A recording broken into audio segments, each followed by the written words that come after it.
Bendito Dios y Padre, te damos gracias por esta bendición que nos da, Señor, en esta hora de reunidos, recordar aquellos eventos históricos que han dado significado a nuestra vida, restaurado el significado de nuestra existencia, volviéndonos, Señor, a la comunión contigo. Eventos que son maravillosos, porque son una manifestación de tu gran misericordia, Señor, para con tus siervos. Que estos eventos, Señor, marquen nuestra vida, orienten todo cuanto hacemos, pues nos has comprado para ti, Señor. Y como pueblo tuyo nos reunimos para leer tu palabra y ser instruidos, Señor, en ella. Que así sea, bendito Padre, en el nombre de Cristo Jesús. Amén.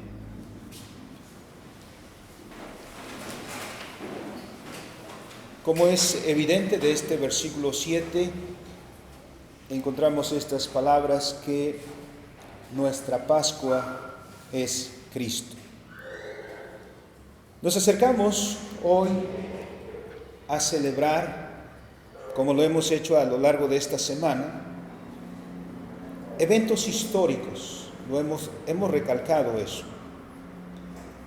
En un tiempo como el que vivimos, en un tiempo en el que la Biblia ha sido tremendamente atacada, en donde la gente cada vez más dice que Dios no existe y que la palabra de Dios está lleno de mitos y de leyendas, y que nuestra fe es eso, que nuestras creencias son eso, creencias que no tienen validez porque no son verdad, porque son mitos e inventos de los hombres. Contra eso, la palabra misma hace fuerte énfasis de la historicidad de los eventos salvíficos y de todo cuanto encontramos en las Escrituras. Nuestra fe está basada en acontecimientos históricos. Los que estuvieron involucrados en estos eventos que narran las Escrituras fueron personas como nosotros. Hubo testigos de estos acontecimientos. Y los testigos que vieron, que escucharon, son de quien nos ha llegado de primera mano precisamente el testimonio que leemos en los Evangelios. Nuestro Señor Jesucristo llevó a cabo estos eventos que estamos leyendo durante esta semana. Y particularmente hoy conmemoramos otro evento, a más de la entrada triunfal de nuestro Señor, a más de aquella entrada de nuestro Señor al templo para purificar y para restaurar la verdadera adoración, a más de aquel evento en el que el Señor confrontó a los líderes religiosos de su tiempo para dejar en evidencia que eran ignorantes de la palabra de Dios y que eran ciegos y que eran necios y que eran hipócritas, enseñando Él correctamente lo que significa estar en oficio y cumplir la voluntad de Dios. En este día celebramos la institución de la Cena del Señor. Hay muchos otros eventos, porque mientras el Señor estuvo en Jerusalén, enseñó todavía muchas cosas. Particularmente hay algunas cosas que son muy interesantes respecto de las últimas cosas, las cosas que sucederán antes de su venida. Pero el tiempo es corto para tratar toda esta sección, por lo cual nos centramos hoy en la institución de la Cena del Señor, el sacramento al cual hoy nos acercamos para participar. Conmemorando todos estos actos salvíficos de nuestro Dios en Cristo, eventos que se han celebrado y recalcamos en la historia, llegamos a la celebración de la Pascua de nuestro Señor Jesucristo. Nos acercamos hoy a la mesa del Señor para tomar parte, como el Señor ha establecido que sea, puesto que esto ha sido preparado para nosotros según su mandamiento. Previo a los eventos más críticos en la tarea de nuestro Señor Jesucristo, en toda la obra de redención, el Señor se reunió con sus discípulos. No fue casualidad que todo esto sucediera precisamente en el contexto de la Pascua. Jerusalén estaba llenísima de gente que venía de todos los lugares cercanos y lejanos a Jerusalén. Así que había muchísima gente en la ciudad. Y estaban preparándose todos para la fiesta del Pesaj, o la fiesta de la Pascua. Una fiesta que tiene una historia muy antigua y que vamos a revisar ahora para entender lo que está sucediendo en el pasaje que hemos leído de Mateo capítulo 26, que nuestro Señor instaura el sacramento de la Santa Cena en la manera en que lo celebramos hoy en día. La Pascua judía, porque los judíos también están de fiesta, los judíos están celebrando el Pesaj, nosotros celebramos la Pascua. Ellos están celebrando en el contexto antiguo, porque no han creído en Cristo. Nosotros, enfocados en Cristo Jesús y en su enseñanza, celebramos la Pascua de nuestro Señor Jesucristo.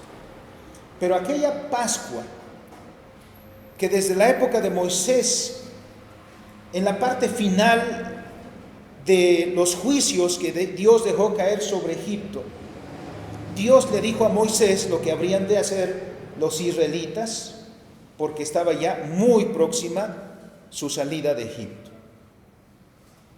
Aquella celebración profetizaba la Pascua de nuestro Señor Jesucristo.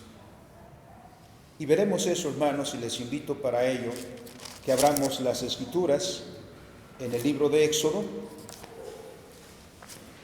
y leamos en el capítulo 12.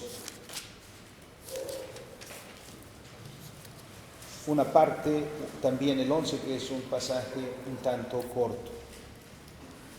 ¿Cuándo se comenzó a celebrar la Pascua o el Pesaj en el Antiguo Testamento? Como vemos ahí en las Escrituras, Dios envió a Moisés para sacar a su pueblo de Egipto. Para todo esto se suscitaron todas estas plagas con las cuales creo que estamos familiarizados,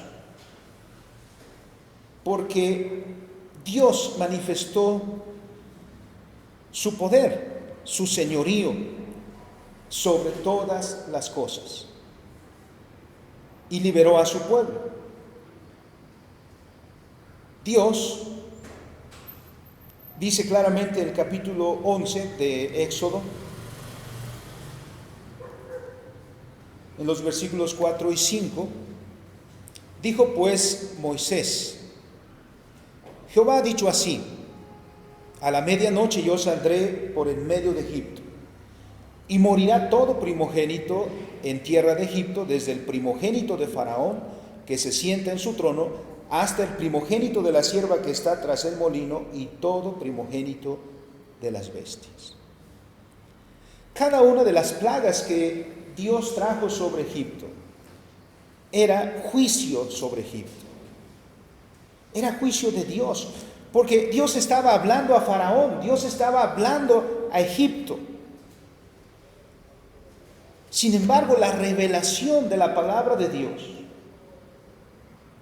y esta palabra enviada al Faraón particularmente, que dejara salir a su pueblo, solo evidenció la dureza del corazón del Faraón. Y empezaron los juicios, dejando en ridículo a los dioses egipcios, porque nadie pudo defender a Faraón, porque Dios mostró que no hay Dios como él. Pero llegaría a este punto, el punto final, que antes de salir, Dios mismo dice aquí el versículo 4, Jehová ha dicho, a la medianoche yo saldré por el medio de Egipto. Dios saldrá por el medio de Egipto. Y Dios dice, y morirá todo primogénito de la tierra de Egipto, desde el primogénito del faraón hasta el primogénito del siervo más humilde y el primogénito de toda bestia. Esta era señal del juicio de Dios. ¿Cómo sabemos que era por la dureza del corazón de Faraón? Dice el versículo 9, Jehová dijo a Moisés, Faraón no os oirá, para que mis maravillas se multipliquen en la tierra de Egipto. Y Moisés y Aarón hicieron todos estos prodigios delante de Faraón, pues Jehová había endurecido el corazón de Faraón y no envió a los hijos de Israel fuera del país. Sí, no los dejó ir. Moisés había llegado muy tranquilamente y dice a Faraón, ha dicho Jehová que deje salir a su pueblo. Y cada vez que el faraón decía, bueno, pueden irse, se arrepentía y los hacía regresar. Faraón se encontraba luchando contra Dios. Faraón se encontraba luchando contra la palabra de Dios. Y contra Dios no se juega. Contra Dios no hay esperanza de ganar. Cualquiera que quiera enfrentarse a Dios, que luche contra Dios, que contradiga a Dios, está cometiendo una insensatez. No hay manera de pelear contra Dios. Y Faraón lo supo muy bien. Es en este contexto, llegamos al capítulo 2. En este contexto, Dios habla a Moisés y a Aarón, dice el versículo 1, en la tierra de Egipto, y les da estas instrucciones. Este mes, el mes de la salida, ese mes en el que salen de Egipto, se va a convertir en el primer mes en el calendario hebreo. Ese mes va a ser el mes de la independencia. Ese mes va a ser el mes de la liberación. Ese mes va a ser el mes en que celebren la fiesta del Pesaj. Hablada toda la congregación, dice el versículo 3, la congregación de Israel diciendo, en el 10 de este mes, en el día 10 de ese mes, tómese cada uno un cordero. Según las familias de los padres, un cordero por familia. Todas las familias van a escoger un cordero el día 10 de este primer mes.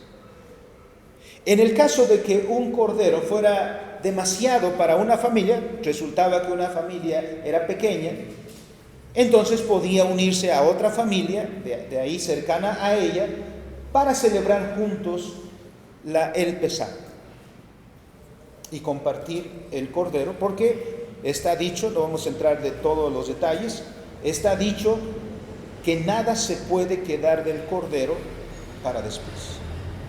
Lo que se coma ese día, en esa cena, eso es todo. Lo que sobre se va a quemar. No se puede consumir después. Hay señalamientos muy importantes sobre el cordero. El versículo 5 dice, hablando del cordero de la Pascua, el cordero del Pesaj, el animal será sin defecto. O leído de esta otra manera, el cordero tiene que ser perfecto.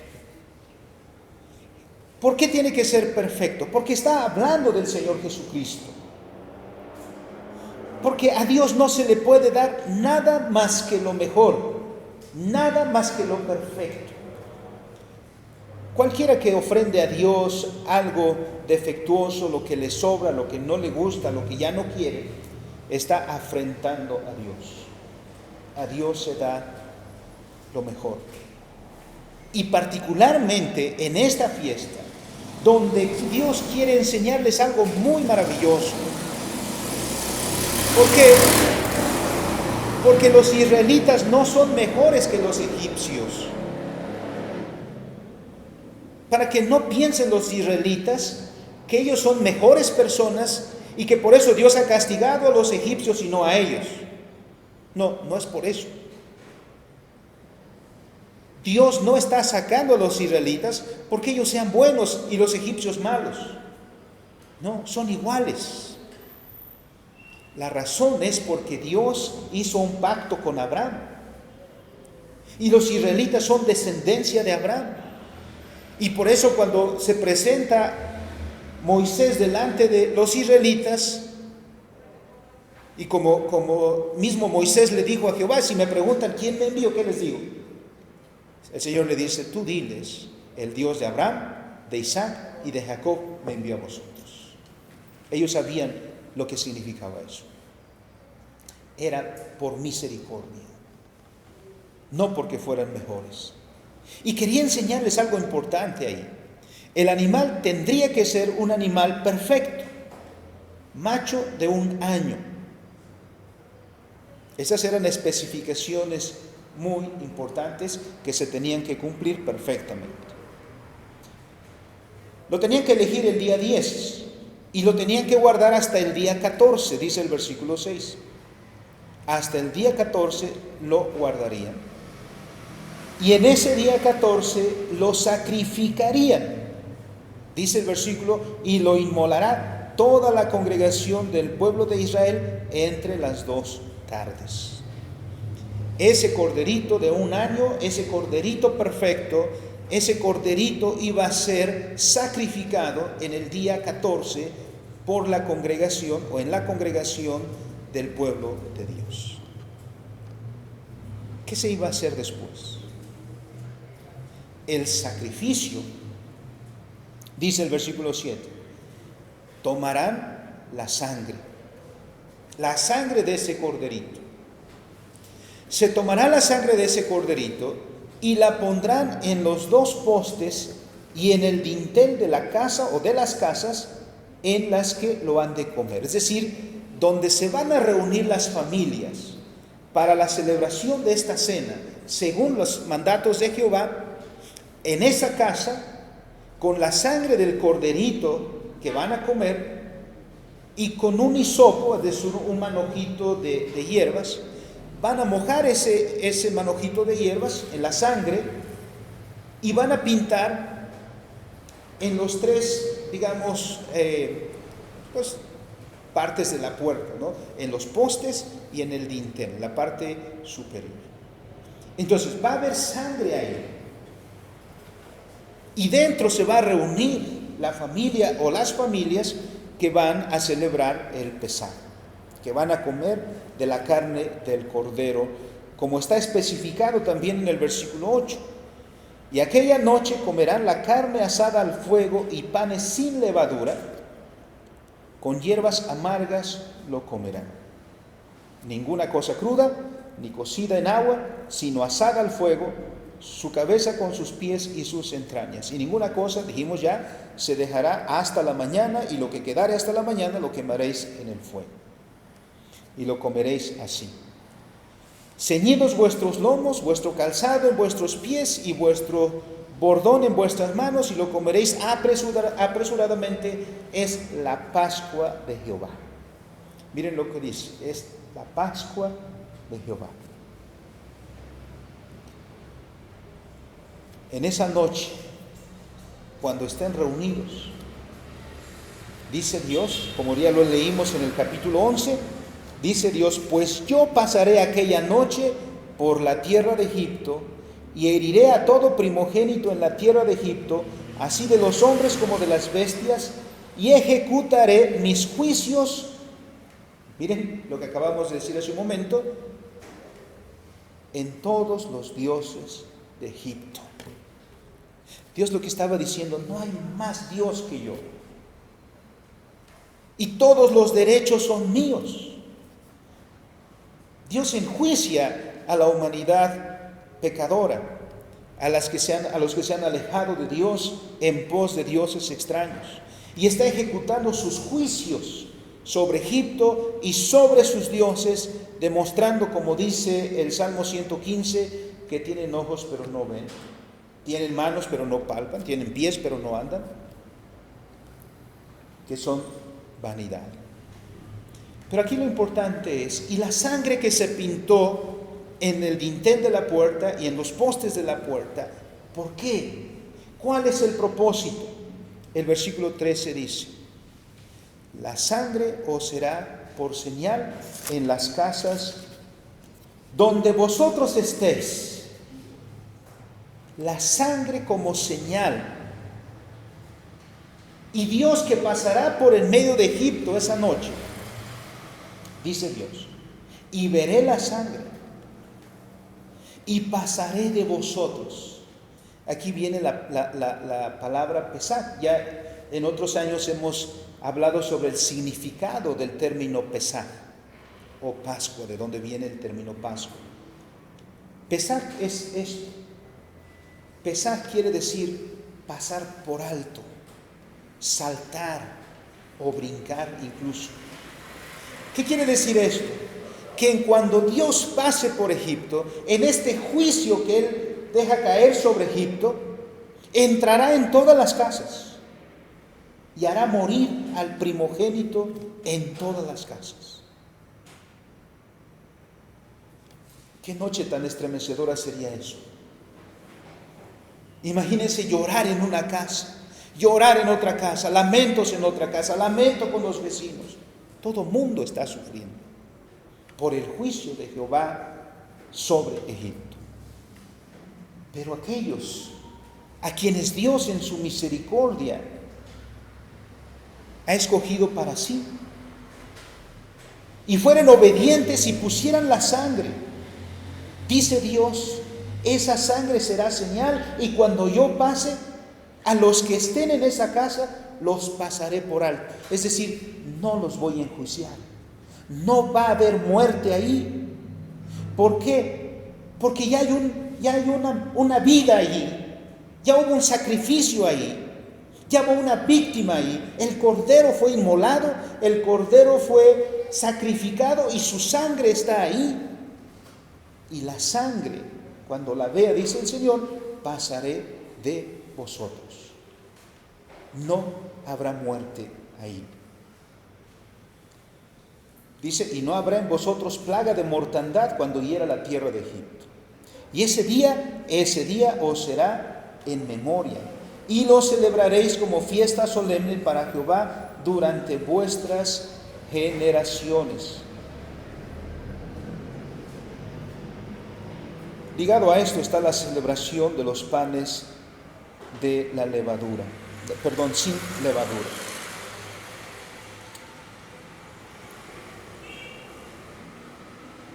Como esta celebración se iba a llevar a cabo cada año en estas mismas fechas, era obvio, como los niños son muy preguntones, y eso es bueno,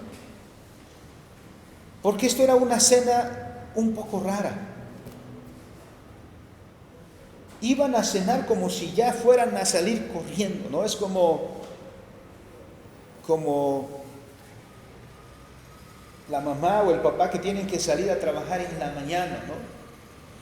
Andan con el café, la taza del café en la mano buscando los zapatos, andan con el sándwich en la mano o el pan, dándole mordidas al pan mientras buscan dónde está su celular y dónde están las demás cosas, ¿no? Porque hay que salir corriendo. Bueno, imaginemos algo así. Entonces, pues los niños que no están tan a prisa como los adultos, inmediatamente ven algo raro y preguntarán, ¿qué es este rito vuestro? Versículo 26. Y entonces era deber de los padres responderles, es la víctima de la Pascua de Jehová, el cual pasó por encima de las casas de los hijos de Israel en Egipto, cuando hirió a los egipcios y libró nuestras casas. ¿Qué hizo el pueblo entonces? Se inclinó y adoró. Este es el origen de la Pascua, el origen del Pesaj. La sangre como señal y por la cual el Señor no entraría, y con ello no entraría la mortandad en las casas donde la sangre del Cordero perfecto de 1 año de nacido estuviera en el dintel y en los postes de la casa.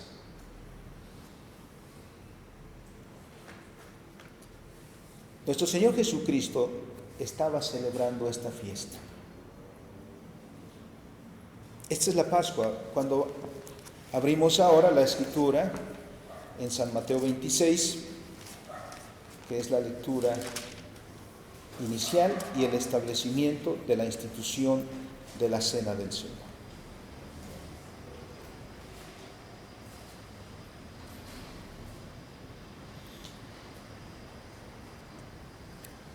Cuando llegó el tiempo de celebrar Pesaj entre los judíos, a eso es a lo que venía mucha gente a Jerusalén. El Señor Jesucristo mismo, dice el versículo 17, el primer día de la fiesta de los panes sin levadura, vinieron los discípulos a Jesús diciéndole: ¿dónde quieres que preparemos para que comas la Pascua? ¿No? Evidentemente eran judíos, vamos a celebrar el Pesaj. Le dicen al Señor: ¿dónde quieres que preparemos el Pesaj? Pero de todas las fiestas de Pesaj que el Señor celebró, esta tiene un rasgo distintivo, porque como todo judío, esta fiesta era una vez al año, y el Señor Jesucristo la celebró muchas veces con su familia.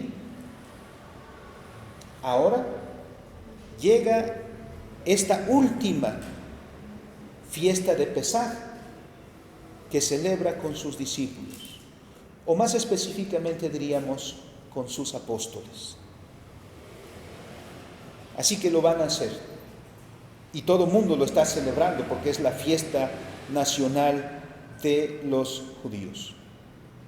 El Señor da instrucciones: dónde se ha de celebrar, dónde la han de preparar. Y entonces el Señor, vamos a recalcar estas palabras, aquí está lo que dice Judas y todo lo demás, pero nos vamos a centrar en las palabras de la institución. Mientras comían, dice el versículo 26, tomó Jesús el pan y bendijo y lo partió y dio a sus discípulos y dijo: tomad, comed, esto es mi cuerpo. Y tomando la copa y habiendo dado gracias, les dio diciendo: bebed de ella todos, porque esto es mi sangre del nuevo pacto, que por muchos es derramada para remisión de los pecados. Aquel corderito, escogido tan escrupulosamente, el corderito del Pesaj, profetizaba a nuestro Señor Jesucristo. Nuestro Señor Jesucristo, antes de ser inmolado, también fue escrupulosamente analizado. Por eso era necesario que fuera llevado ante Pilato, una autoridad. Los líderes de Israel lo acusaban falsamente, ¿no? Cosas que vemos en los siguientes momentos, cuando arrestan al Señor y adelante. Porque no tenían argumentos. Por eso se aliaron y buscaron testigos falsos y todo eso. Pilato, examinando al Señor, ¿no?, lo interrogó, y habiendo terminado el interrogatorio, él salió al pueblo y le dijo: este hombre no ha cometido ninguna falta. Estaba diciendo: es perfecto. Él no lo sabía. Pero recuerden lo que dijo Juan el Bautista cuando vio al Señor Jesucristo al inicio de su ministerio. Él mismo lo presentó: he ahí el Cordero de Dios que quita los pecados del mundo. Pilato quizás no era del todo consciente, pero estaba diciendo: este no ha cometido ningún delito y lo van a sacrificar. y van a derramar su sangre, la sangre de un inocente, como acabamos de ver hace 2 domingos, el justo por los injustos. Ciertamente no se nos dice a nosotros, y la sangre la pondréis en el dintel y en los postes de su casa. Pero nuestras vidas han sido cubiertas con la sangre de ese Cordero, perfecto, inocente, sin daño alguno, inmolado por nosotros, sacrificado por nuestros pecados. ¿Qué es lo que nos dice en Efesios 1:7? Si alguien lo quiere leer, hermanos, por favor. Y alguien más que nos lea Colosenses 1:14.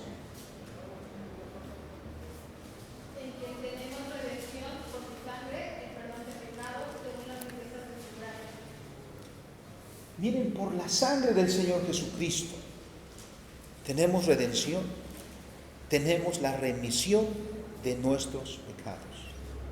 Colosenses 1:14. En quien tenemos redención por su sangre, el perdón de pecados. Miremos otra vez. Cuando el Señor dijo en Egipto, cuando yo vea la sangre, cuando pase y vea la sangre, pasaré por alto a los que estén en esa casa. El juicio de Jehová caerá sobre la humanidad. Mucha gente está como en los tiempos de Noé, ¿se acuerdan?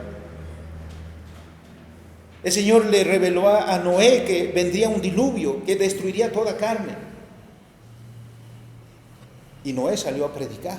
Predicó por una parte y por otra parte construyó el arca. ¿Cuántos años predicó Noé?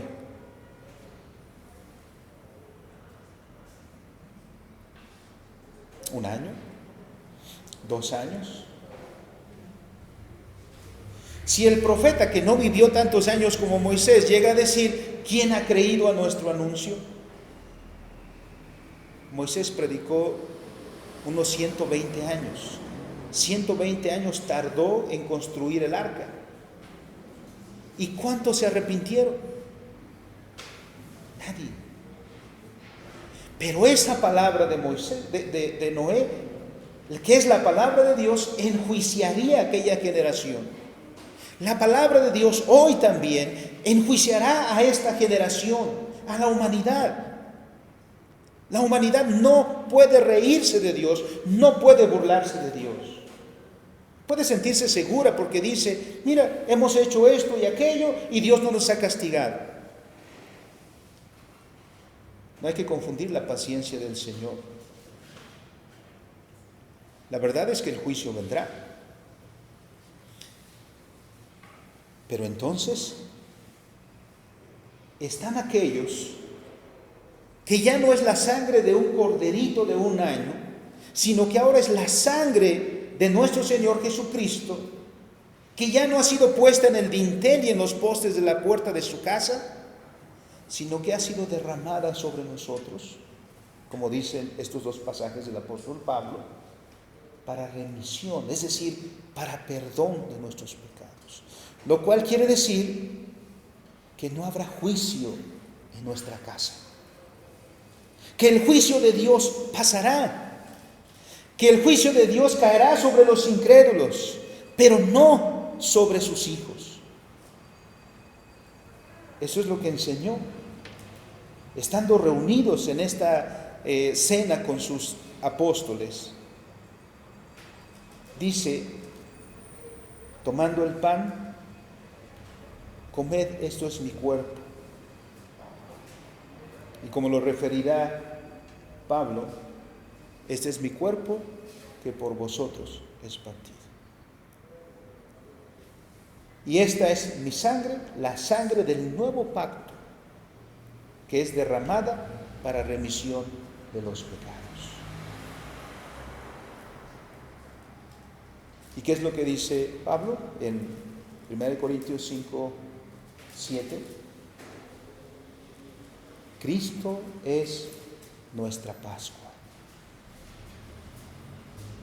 Cristo es el corderito de la Pascua, cuya sangre derramada ha resultado en la remisión de nuestros pecados. Esta es la sangre del nuevo pacto.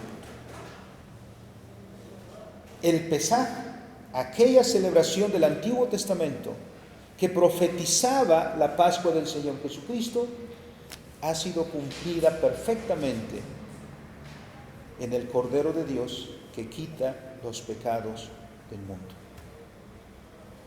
Y hoy nos ha ordenado el Señor que celebremos este sacramento, que nos recuerda que Cristo es nuestra Pascua, que por su sangre el juicio ha sido quitado de nosotros, que la plaga de la mortandad del juicio de Dios no caerá sobre nosotros, no porque seamos mejores que nadie, sino porque Dios ha tenido misericordia de nosotros. Concluyamos ahí donde leímos en 1 Corintios capítulo 5, porque entonces tiene este efecto la celebración para nosotros. Si hemos celebrado la Pascua de nuestro Señor Jesucristo, y Cristo es nuestra Pascua de verdad, entonces eso implica que nuestra vida de aquí en adelante debe ser de una vida rendida plenamente a nuestro Dios. La levadura es símbolo del pecado. Por eso esta celebración se hacía con panes sin levadura. Y tomando eso, dice el apóstol Pablo: limpiaos pues de la vieja levadura para que seáis nueva masa, sin levadura como sois. Es decir, todos los que han recibido la bendición de la Pascua del Señor Jesucristo han sido perdonados de sus pecados, han sido renovados en su comunión con el Padre. Por lo tanto, deben vivir una vida perfecta, una vida santificada, una vida de comunión con Dios. Dejemos el pecado y vivamos para Cristo, que ha muerto por nosotros, que nos ha redimido, que ha perdonado nuestros pecados. Así pues, dice el versículo 8, celebremos la fiesta, no con la vieja levadura, ni con la levadura de malicia y de maldad, sino con panes sin levadura, de sinceridad y de verdad. Así que, hermano, miremos todo lo que ha sucedido en Cristo Jesús y lo que es la fiesta del Pesaj, lo que es para nosotros la institución de la Cena del Señor, a la cual nos acercamos hoy, de esta manera. Nos acercamos, pues, para recibir lo que el Señor tiene para nosotros. Nos acercamos para afirmar y confirmar nuestro compromiso con Dios, de que viviremos como sus hijos, como su pueblo, en santificación, y celebraremos las fiestas sin levadura. Quiere el Señor bendecirnos y guiarnos en nuestro andar como hijos del pacto. Vamos a orar al Señor. Bendito Dios y Padre, te damos gracias en esta hora por tus grandes misericordias, Señor, que han sido maravillosas. Esta bendición sobre todo, que la sangre del Cordero Pascual, nuestro Señor Jesucristo, nos redime de todo pecado, nos libra del juicio y nos acerca a ti, Señor, en comunión. Qué bienaventurados somos.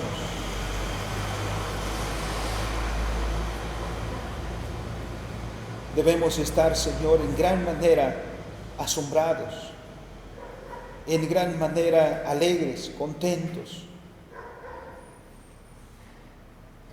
porque el que ha hecho la diferencia entre egipcios e israelitas, o entre tu iglesia y el mundo, no somos nosotros, Señor, ha sido tú. Y nos has dado el Cordero de la Pascua, cuya sangre nos cubre y nos redime de todos nuestros pecados. Bendito seas por eso, Señor. Toda la gloria sea para ti. Y la celebración de tu pueblo sea agradable también, Señor. En el nombre de Cristo nuestro Salvador oramos. Amén.